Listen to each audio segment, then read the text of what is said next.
लेते हैं। लिखा है कि इस तरह, बड़े ध्यान से सुनिएगा, मैं सिर्फ हिंदी में रखा हूं। लिखा है कि इस तरह आकाश और पृथ्वी और उनकी सारी सेना का बनाना समाप्त हुआ।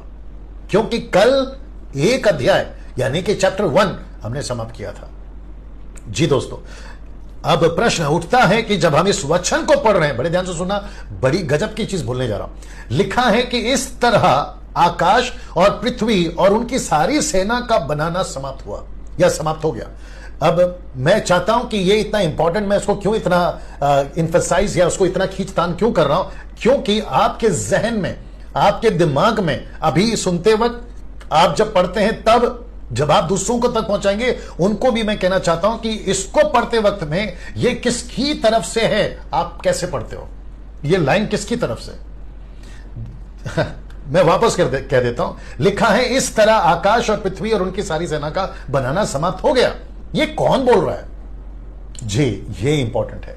अगर हम यहां से अगर नहीं समझे इसका लेखक कौन है, मैं बता चुका मूसा है, लेकिन जब इसको पढ़ते हैं ना तो 90% भी कम बोल दिया, 99.9% भी अगर मैं कहूं तो गलत नहीं हूं, हम पढ़ते वक्त में इस पे फोकस नहीं कर रहे, और यहीं से आपको फोकस करना है कि इसको बोल कौन रहा है, ये लाइन को बोल कौन रहा है। मैं वापस पढ़वा देता हूं कि इस तरह आकाश और पृथ्वी और उनकी सारी सेना का बनाना समाप्त हो गया। ये बोल कौन रहा है? परमेश्वर यहोवा बोल रहा है या मूसा बोल रहा है? आइए आपको क्लियर कर देता हूं, और उसके एंगल से, उसके नजरिए से, उसके दृष्टिकोण से आपको यहां से आगे बढ़ना होगा। इसको बोल रहा है मूसा, देख लीजिए, इसको बोल रहा है मूसा। नाउ अब आप बोलोगे डैनियल भाई, मूसा बोल रहा है, बात सही है, लेकिन ये परमेश्वर ने कहा, परमेश्वर ने बोला, इसलिए उसने लिखा, और मैंने पहले दिन आपके पास में ये बात को रखी। आपके जहन में, आपके दिमाग में ये बात अभी आ सकती है, कोई दिक्कत नहीं है, ऑफकोर्स परमेश्वर ही है, लेकिन मेरा कहना यह है, इस तरह आकाश और पृथ्वी उनकी सारी सेना का बनाना समाप्त हो गया। ये लिखते वक्त में, देख लीजिए, चित्र देख लीजिए, ये लिखते वक्त में मूसा संबोधित किसको कर रहा है, किसको कह रहा है? लिखते लिखते ये लेटर किसको पहुंचा रहा है? जैसे पौलुस अपने लेटर में शुरुआत में लिखता था, रोमियो की किताब से लेकर आप इब्रानियों की किताब तक चले जाए, उसका लेखक इब्रानियों की किताब का वही है।